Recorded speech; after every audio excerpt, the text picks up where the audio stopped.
सोचो अगर एक दिन आप किसी ऐसे गांव में पहुंचे जहां चलते चलते आपको एक ही चेहरा बार बार दिखाई देने लगे।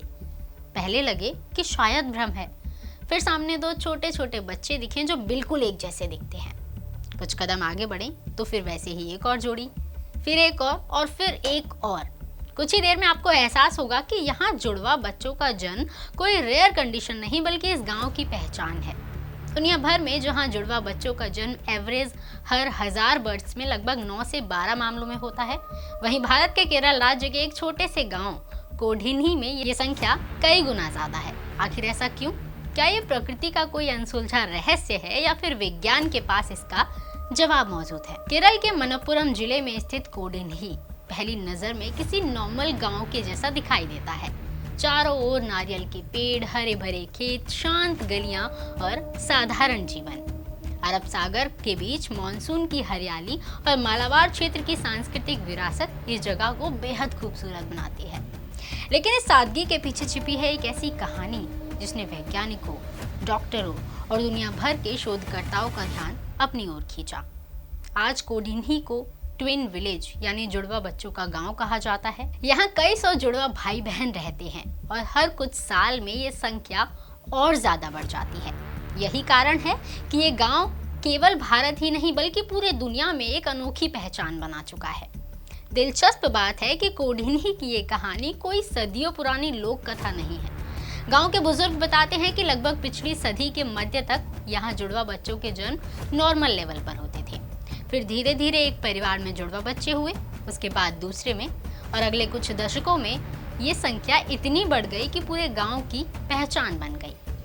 जब इस अजीब सी घटना की चर्चा मीडिया तक पहुंची तब दुनिया भर के वैज्ञानिकों ने इस गांव पर ध्यान देना शुरू किया। डॉक्टरों ने सबसे पहले ये जानने की कोशिश की कि कहीं इसका कारण मॉडर्न मेडिसिन टेक्निक या IVF जैसी प्रक्रियाएं तो नहीं है। लेकिन जल्दी ही ये पॉसिबिलिटी लगभग खत्म हो गई क्योंकि गांव में ज्यादातर जुड़वा बच्चे नेचुरल प्रेगनेंसी से जन्मे थे। फिर सवाल उठा कि क्या इसके पीछे आनुवांशिक यानी जेनेटिक्स का हाथ है? कुछ शोधकर्ताओं का मानना है कि गांव की आबादी में कोई स्पेशल जेनेटिक ट्रेट्स जुड़वा बच्चों की पॉसिबिलिटीज बढ़ा सकता है। हालांकि अब तक ऐसा कोई जीन नहीं मिला है जिसे निश्चित रूप से इसका कारण बताया जा सके। इसके बाद वैज्ञानिकों ने गांव के एनवायरनमेंट को स्टडी करना शुरू किया। क्या यहाँ के पानी में कोई स्पेशल मिनरल है? क्या मिट्टी में कोई ऐसा एलिमेंट है जो महिलाओं के शरीर में ओव्यूलेशन प्रोसेस को इम्पैक्ट करता है? क्या खाने की आदतें इसकी वजह हो सकती हैं? केरल के इस एरिया में समुद्री भोजन, नारियल, चावल और स्थानीय मसालों का खूब प्रयोग होता है। कुछ विशेषज्ञों ने अनुमान लगाया कि भोजन और पर्यावरण मिलकर महिलाओं में हाइपर ओव्यूलेशन यानी एक ही मेंस्ट्रुअल साइकिल में एक से ज्यादा अंडाणु बनाने की पॉसिबिलिटीज बढ़ा सकते हैं। लेकिन ये भी केवल एक हाइपोथेसिस है। अब तक ऐसा कोई साइंटिफिक एविडेंस नहीं मिला जो पूरी तरह ये सिद्ध कर सके कि केवल खाने और पानी ही इस मिस्ट्री की वजह है। इसी बीच भारत और विदेशों के कई मेडिकल इंस्टीट्यूट्स में कोडिन्ही में अध्ययन किए।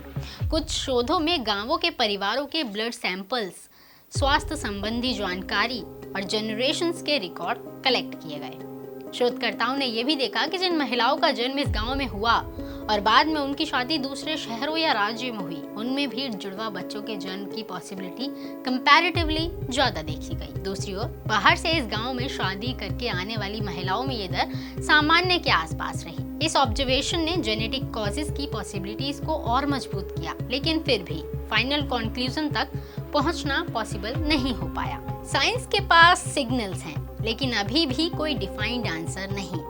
रहस्य जितना साइंटिफिक है उतना ही सोशल भी। गांव के लोगों के लिए जुड़वा बच्चों का जन्म कोई चमत्कार नहीं बल्कि जीवन का एक कॉमन सा हिस्सा है। यहाँ जुड़वा बच्चों के परिवार एक दूसरे से गहरा जुड़ाव महसूस करते हैं। इसी भावना से यहाँ ट्विंस एंड किन्स एसोसिएशन यानी टाका जैसी पहल भी शुरू की गई, जिसका मोटिव जुड़वा बच्चों और उनके परिवारों को एक मंच पर लाना, उनके स्वास्थ्य और शिक्षा से जुड़े मुद्दों पर सपोर्ट करना और इस अनोखी पहचान को पॉजिटिव तरीके से दुनिया के सामने प्रस्तुत करना है। हर साल आयोजित होने वाले ट्विंस गैदरिंग में सैकड़ों एक जैसे चेहरे एक साथ दिखाई देते हैं। लेकिन इस कहानी का एक दूसरा पक्ष भी है। लगातार मीडिया कवरेज के कारण कोडिन्ही अचानक पर्यटन का केंद्र बनने लगा। दुनिया भर से लोग केवल जुड़वा बच्चों को देखने आने लगे।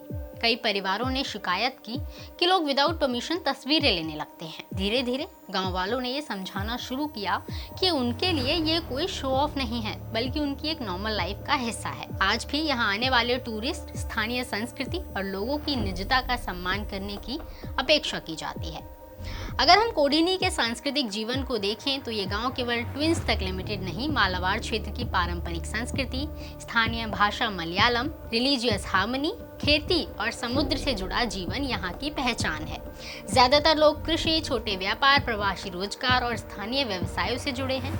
यहाँ की सामाजिक संरचना ने पीढ़ियों से परिवारों को एक दूसरे से जोड़े रखा है, जिससे रिसर्चर्स को जीनियोलॉजी समझने में मदद मिली। यही कारण है कि कोडिनी केवल मेडिकल साइंस का टॉपिक नहीं, बल्कि डेमोग्राफी और ह्यूमन सोसाइटी स्टडीज का भी एक अच्छा एग्जाम्पल है। अगर आप कभी कोडिनी जाना चाहें तो सबसे पहले नज़दीकी बड़ा शहर मलप्पुरम और कोझिकोड मेजर ट्रेवल सेंटर्स हैं। नियरेस्ट रेलवे स्टेशन तिरूर और कोझिकोड रूट को आसान बनाते हैं, जबकि कोझिकोड इंटरनेशनल एयरपोर्ट देश और विदेश से आने वाले यात्रियों को जोड़ता है। रोड रूट से ये गांव केरल की मेन सिटी से अच्छी तरह जुड़ा हुआ है। हालांकि यहाँ आने का सबसे अच्छा तरीका ये है कि इसे किसी तमाशे की तरह नहीं, बल्कि एक लिविंग कम्युनिटी की तरह देखा जाए। यहाँ विज्ञान और प्रकृति मिलकर अब भी एक अनसॉल्व्ड स्टोरी लिख रहे हैं। और सबसे बड़ा सवाल, अगर कोडिनी का रहस्य केवल जेनेटिक रिलेटेड है तो दुनिया के दूसरे गाँवों में इतने जुड़वा बच्चे पैदा क्यों नहीं हुए? अगर रीजन केवल एनवायरनमेंट है तो साइंस अब तक उसे पहचान क्यों नहीं पाए? और अगर ये दोनों का अनोखा मेल है तो क्या फ्यूचर में ऐसे और गांव सामने आ सकते हैं?